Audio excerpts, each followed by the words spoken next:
Allora, 2013, identificazione del batterio Xylella,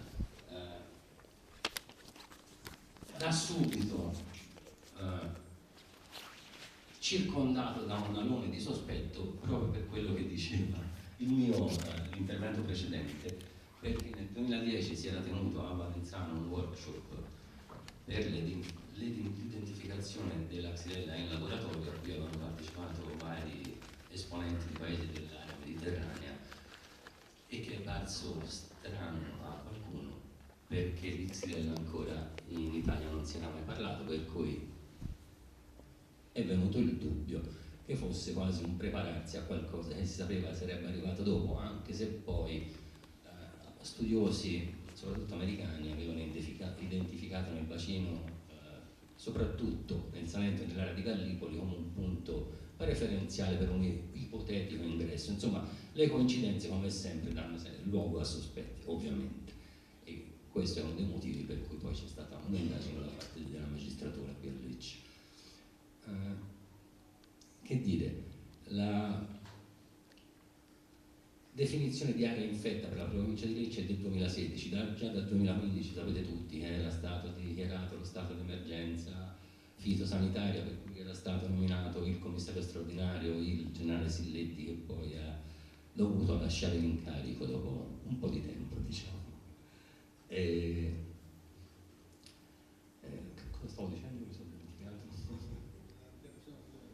Sì, la dichiarazione di stato di emergenza va bene. Nel 2016 è stata dichiarata l'area della provincia di Lecce come area infetta e quindi soggetta a limitazioni diverse da quelle delle aree di contenimento e delle aree cuscinetto, quelle chiamate quelle più esterne, quelle verso dove il batterio si stava diffondendo, e che in qualche modo sono state già ricordate. L'obbligo di espianto delle piante sane intorno a 100 metri soltanto per le aree dove la Xylella non deve diffondersi, cioè nei primi avvistamenti nell'area infetta. Questo non è un obbligo, permane, sì, permane.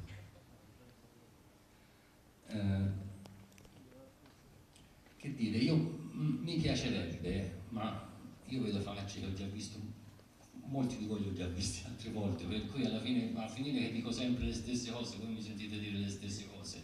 Diciamo che in questa vicenda, comunque dal punto di vista della ecologia territoriale, secondo me è bene. Io insisto, parlo sempre delle stesse cose, diciamo sempre le stesse cose, ma come dire, per chi non avesse mai sentito parlare di questo, farò un rapido sunto. Indiscutibilmente la Xylella c'è, questo era uno degli obiettivi anche dell'indagine, che attraverso delle consulenze ha stabilito che effettivamente la Xylella è presente ed effettivamente è quel ceppo, cioè il ceppo ST53, che è stato inizialmente chiamato CODIR, cioè complesso del dissiccamento rapido dell'olivo. I consulenti hanno detto che effettivamente si trattava di quel ceppo e che solo quel ceppo era presente in Salento. Questo significava abbastanza, come posso dire, abbastanza con una certa sicurezza il fatto che l'ingresso non fosse molto antecedente alla scoperta del batterio, perché in virtù del fatto che i batteri mutano il loro DNA con grande rapidità, si sarebbero dovuti trovare più ceppi e diversi affinché si potesse dire che la Xylella era presente da molto tempo in Salento. Probabilmente è presente da qualche decennio, non da qualche anno, perché è difficile dire quando sia entrata, ed è verosimile, vista la variabilità genetica all'interno del ceppo, è verosimile che possa essere entrata in Salento, diciamo, nella fine del secolo scorso. Però questo non è dimostrato, nessuno forse ha cercato, forse non importava, no? Capire esattamente quando fosse entrato, o forse era difficile capirlo. In ogni caso io non fui ricercatore come uno è pagato per studiare le leggi, io sono pagato per fare altre cose, per cui in realtà non lo so.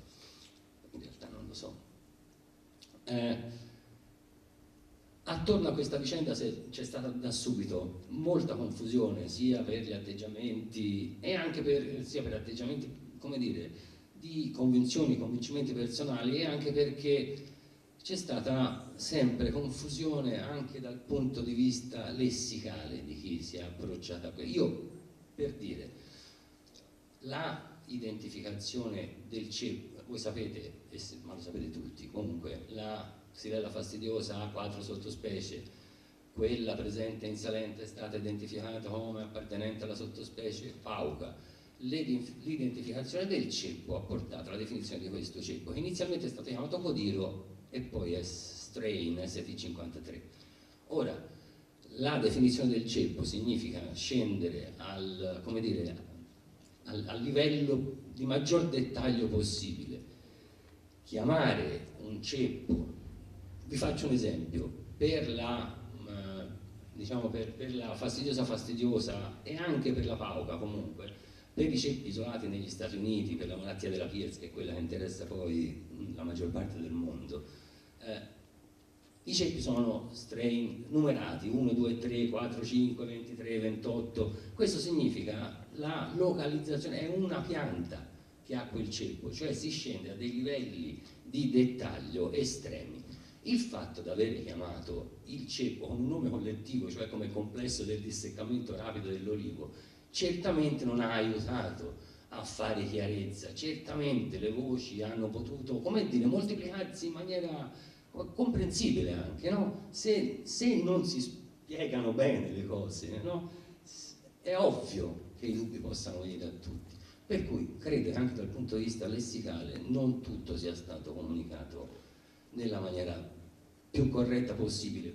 Un'altra fonte di, come dire, polemica prevedibile è legata anche al fatto che voi, anche qui meglio di me, sapete tutti che morie nell'olivicoltura salentina si sono verificati in maniera riportata da testi storici perlomeno altre 2 volte negli ultimi 2 secoli, cioè alla fine del XVIII secolo e alla fine del XIX secolo ci sono state delle morie, come dire, molto diffuse, per quanto non coincidenti nella sintomatologia, per cui nessuno può affermare che sia la stessa cosa che si ripresenta periodicamente. La malattia veniva indicata col nome generico di brusca dell'olivo. Ora, il fatto che fra i sintomi che presentava l'olivo a seguito dell'attacco di Xylella fossero definiti bruscatura delle foglie, anche questo non ha aiutato a fare chiarezza, non so se mi capite, no? Tutto ha aumentato il rumore di fondo che alla fine è diventata la nota saliente di tutta questa vicenda, in cui chiunque ha avuto difficoltà a farsi un'idea, perché non c'era un indirizzo preciso, esatto e convincente, per cui tutti ci siamo formati più o meno la nostra idea, diciamo. L'evoluzione, adesso la Xylella, voi lo vedete, in questo momento qualunque sia la causa, come dire, definitiva della morte degli olivi, che sia la Xylella soltanto, che sia un complesso di cause, e probabilmente siamo d'accordo sul fatto che sia un complesso di cause, legata però anche a una gestione territoriale abbastanza poco sensata. Davvero, bisogna dirsene un po' le cose alla fine, no? Se io faccio un grande... Allora, tutti ora diciamo che la causa è il suolo, che è impoverito, che non contiene sostanza organica, è pieno di principi attivi e sono nocivi per la vita della pianta come per noi. Ma poi, di fatto, in campagna, e si continua anche adesso, si riserva per fare l'aia sotto l'olivo, ma questo avesse un senso agronomico, uno potrebbe anche in qualche modo giustificando, fa una valutazione di costi-benefici, mette le questioni sui piatti delle bilance e vede di valutare cosa conviene fare, ma si avvelena sotto gli olivi per raccogliere olive dal suolo, da terra. Ora l'olio prodotto raccogliendo le olive da terra non è nel terzo millennio commercializzabile, a parte fa schifo, no? Ma non è commercializzabile, non è olio extravergine d'oliva e spesso non è neanche olio d'oliva, cioè ha caratteristiche di olio lampante, che non è neanche utilizzabile per fini alimentari, no? Per cui si continuava e si continua a immettere sostanze nocive e depauperizzanti per il suolo per un motivo agronomico sbagliato.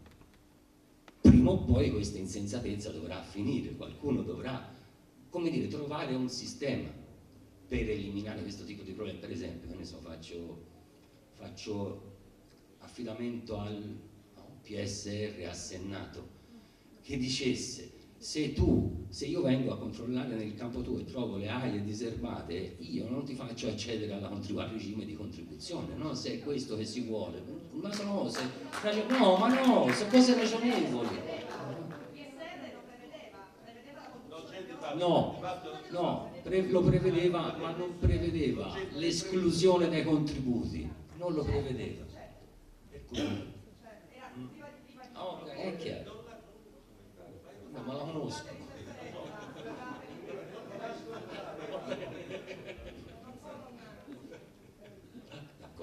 D'accordo, allora non do più confidenza.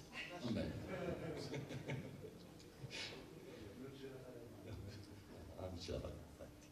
Beh, comunque, per dire che la responsabilità è vuoi del commercio dissennato, per cui non si controllano le piantine d'ingresso e potrebbe essere entrata, ma ne entreranno sempre di più, cioè è anacronistico, così come è anacronistico coltivare gli olivi con quella tecnica, è altrettanto anacronistico pensare di poter, irreale, pensare di poter limitare gli ingressi dei patogeni che attualmente non vivono. L'hanno trovata alle Baleari in Spagna, l'hanno trovata in Toscana,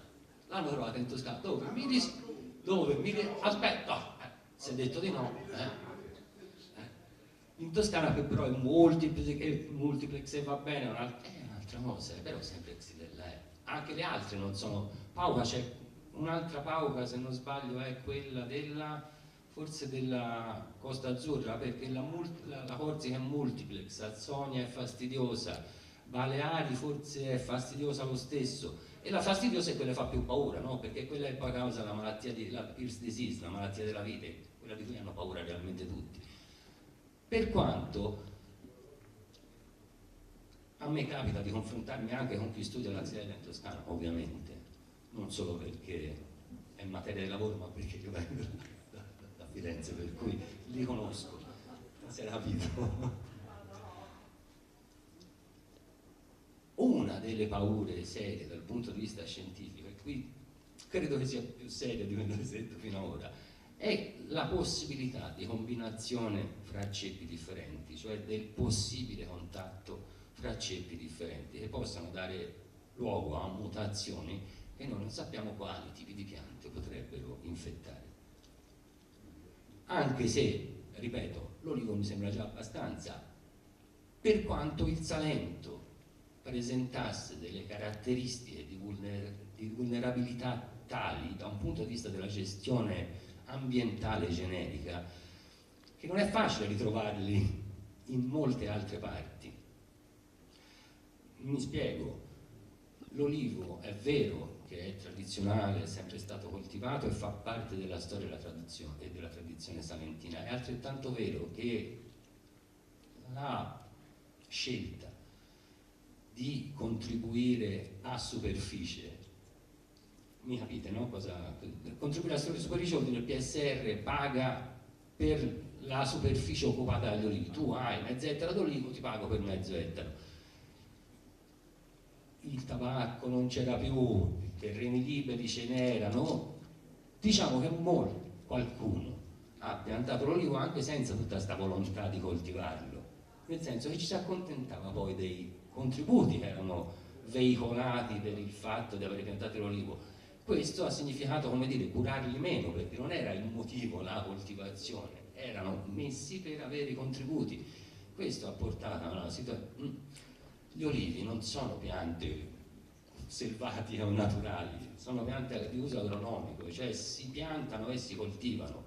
Lasciarli a loro stessi significa lasciarli indeboliti e vulnerabili, cosa è successa in parte del territorio, mica dappertutto, però mettete insieme la scarsa cura, lo scarso lavoro fornito al sistema olivicolo, l'uso, come dire, abbondante di fitofarmaci e diserbanti, tutto ha contribuito a creare una situazione di vulnerabilità, ma nei confronti della Xylella come di qualunque altro patogeno dovesse eventualmente entrare in futuro. Ma è abbastanza ovvio, no? Il mondo naturale si difende dalle avversità attraverso la biodiversità. Attraverso la biodiversità. È ovvio, noi poi garantiamo il successo delle nostre coltivazioni attraverso l'immissione di forza lavoro. Noi contrastiamo l'evoluzione verso la biodiversità tenendo un sistema semplificato, cioè agrario, semplificato al massimo, vuol dire invece di avere 500 specie in un ettaro ce n'ho una, o poche altre, insomma, quelle che io consento che sopravvivano insieme all'olivo. Però vuol dire che o io investo un sacco di lavoro e di tempo per cercare di salvaguardare l'unica specie che voglio coltivare, o se no il sistema va in un'altra direzione, cosa che succede regolarmente e non è pensabile, ma non è pensabile non perché non funzioni. Mi spiego, sono andato avanti rispetto a me stesso. Allora,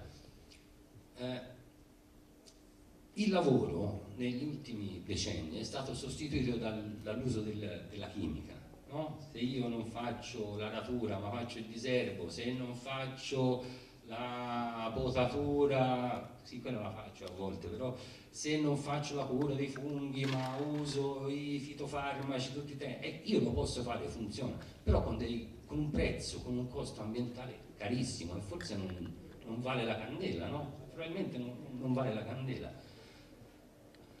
Dunque, questo per dire cosa? Per dire che forse il problema ora che c'è e che comunque difficilmente regredirà, forse andrebbe affrontato a una scala territoriale, cioè a una scala più ampia, ripensando a come qualificare il territorio, dandogli quella capacità di autoregolarsi, autoriprodursi, che però è figlia della diversità del sistema, non della identicità del territorio, soprattutto se l'attualità non consente di spendere il lavoro che si spendeva prima, ma si pensa di sostituire il lavoro con l'immissione delle sostanze chimiche. Per dire cosa?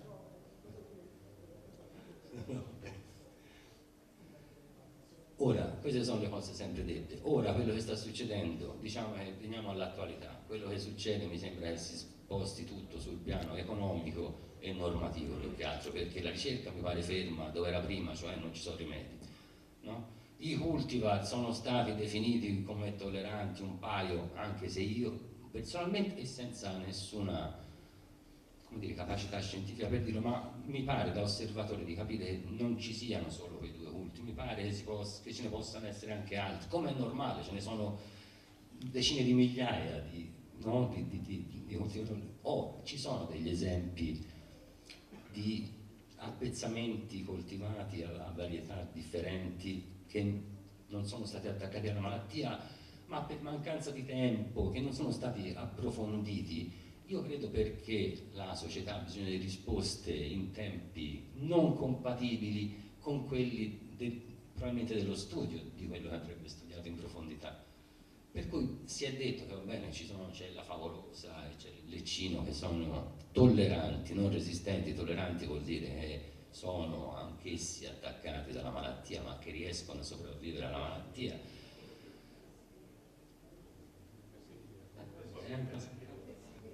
Vabbè, sempre i soliti a posto.